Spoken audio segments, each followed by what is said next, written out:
Myself, Dr. Chintan Balodia, MD Medicine, Consultant Physician and Diabetologist.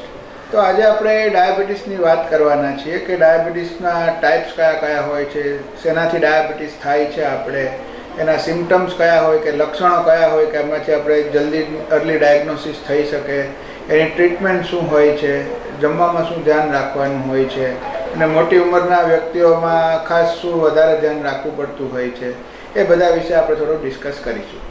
First of all, diabetes mainly બે ટાઈપના હોય છે, type 1 અને type 2. જે ટાઈપ 1 ડાયાબિટીસ હોય છે મોસ્ટલી એ હેરિડિટરી હોય છે કે જેમાં વારસાગત આવતું હોય છે, મધર ફાધરમાં, દાદા દાદીમાં હોય તો એના લીધે ડાયાબિટીસ આવતું હોય છે. બીજું ટાઈપ 2 ડાયાબિટીસ હોય છે, એમાં આપણે ઇન્સ્યુલિન રેઝિસ્ટન્સ અમારી ભાષામાં કહેવાય કે જેમાં કોલેસ્ટ્રોલ વધવાના લીધે લીવર ઉપર ચરબી જમા થઈ જાય અને એમાંથી ધીમે ધીમે ડાયાબિટીસ ડેવલપ થતું હોય છે. આ બે ટાઈપના હોય છે.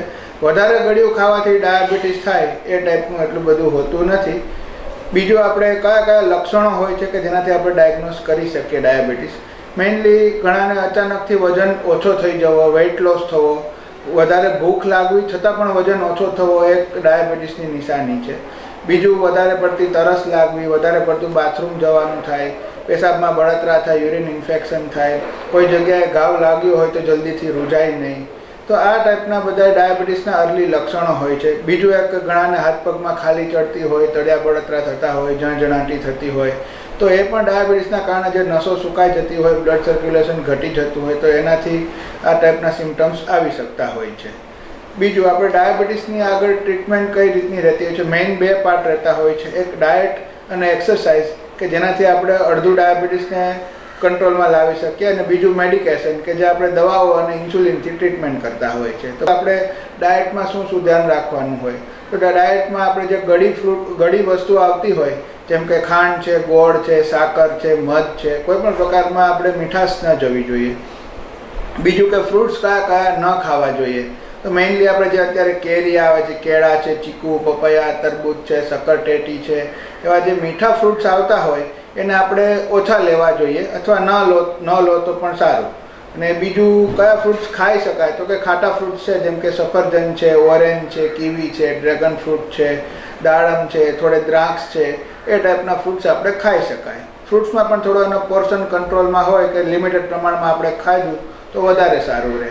અને એમાં પણ આપણે ફ્રૂટ્સ ખાવાનો ટાઈમિંગ પણ હોવો જોઈએ કે સવારે 10 વાગે આપણે નાસ્તામાં ખાધું કે સાંજે સ્નેક્સના ટાઈમે 5 વાગે આપણે લીધું તો વધારે સારું. રાત્રે જમ્યા પછી કોઈ પણ ફ્રૂટ્સ ના લેવા જોઈએ અને ફ્રૂટ્સના જ્યુસ કરતાં કટ ફ્રૂટ્સ વધારે લો તો વધારે સારું. બીજું, આપણે એક્સરસાઇઝ કેટલી કરવી જોઈએ, તો કે દિવસ અઠવાડિયામાં મિનિમમ 5 દિવસ આપણે રોજની અડધો કલાકની વોકિંગ કરો તો વધારે સારું. વોકિંગ પણ થોડું ફાસ્ટ સ્પીડે, જે અમારી ભાષામાં બ્રિસ્ક વોકિંગ કહેવાય, ફાસ્ટ સ્પીડે આપણે વોકિંગ કરવું જોઈએ. ભલે આપણે વચ્ચે થોડા થાકી જઈએ, બ્રેક લઈ લઈએ, વસ્તુ અલગ છે. બીજું, આપણે ટ્રીટમેન્ટમાં બે ટાઈપની આવતી હોય છે. મેઇનલી એક મેડિકેશન હોય છે અને એક ઇન્સ્યુલિન હોય છે. જ્યારે ટાઈપ 2 ડાયાબિટીસ હોય છે એમાં ડાયાબિટીસ કેટલા લેવલનું છે, વધારે છે, ઓછું છે, એ પ્રમાણે ડિસાઇડ થતું હોય છે. જનરલી ઇનિશિયલી આપણે ડાયાબિટીસની ટ્રીટમેન્ટ માટે ટેબ્લેટથી જ સ્ટાર્ટ કરતા હોય છે, એનાથી જ કંટ્રોલ લાવવાનું ચાલુ કરતા હોય છે. પણ જેને અનકંટ્રોલ ડાયાબિટીસ રહેતું હોય ઘણી બધી દવાઓ લેવા છતાં પણ આપણે ના કંટ્રોલ થતું હોય તો એવા કેસમાં આપણે ઇન્સ્યુલિન ચાલુ કરવું પડતું હોય છે. બીજું, આપણે જે ઓલ્ડ એજ છે, મોટી ઉંમરના છે, તો કે એમાં શું ધ્યાન રાખવું જોઈએ કે આપણે કોઈ પણ દિવસે આપણે જે દવા કે ઇન્સ્યુલિન લીધું છે પછી જમવાનું ક્યારે ભૂલી ન જવું. જો જમવાનું ભૂલી જશો અથવા ઓછું ખાશો તો ડાયાબિટીસ અચાનકથી ઘટી જશે, રાત્રે પણ ઘટી જશે ઊંઘમાં, તો ચક્કર આવવા, બેભાન થઈ જવું અથવા ઘણી વખત કોમામાં પણ જતું રહેવાય છે. એટલે એ વસ્તુનું ખાસ ધ્યાન રાખવું કે દવા લીધા પછી જમી લેવાનું, અથવા જે દિવસે તમે ના જમવાના હો, ઉપવાસ હોય તો એ દિવસનો એ ડોઝ આપણે ટાળવો લેવાનો. બીજું, ખાસ પાણી વધારે પીતું રહેવાનું, 2 થી 2.5 લીટર દિવસમાં મિનિમમ પાણી પીતું રહેવાનું. ડાયાબિટીસમાં મોટી ઉંમરમાં પાણી ઓછું પીવાના લીધે યુરિન ઇન્ફેક્શન થવાના ચાન્સીસ વધારે રહેતા હોય છે. ડાયટમાં બીજું, આપણે ભાત અને બટેકા પણ થોડા અવોઇડ કરવા જોઈએ અથવા ઓછા પ્રમાણમાં લેવા જોઈએ. જે દિવસે આપણે ઘરે ઘઉંની રોટલી બનાવી છે એ દિવસે બટેકાનું શાક અને ભાત ત્રણેય વસ્તુ જોડે સાથે ન લેવી જોઈએ.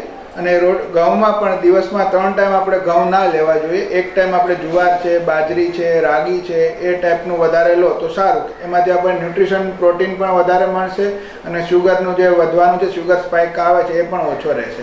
તો એ આપણા માટે મદદરૂપ રહેશે. ઘણાને ઓલ્ડ એજમાં ઘૂંટણના દુખાવાના લીધે એક્સરસાઇઝ પોસિબલ નથી હોતી, તો પણ જે બેઠા બેઠા જેટલું થઈ શકતું હોય એટલું કરવાનું. ડાયટ અને એમાં ખાસ ડાયટમાં ધ્યાન રાખવાનું, દવા ટાઈમ પર લેતી રહેવાની. એ એક આપણે કરી શકીએ.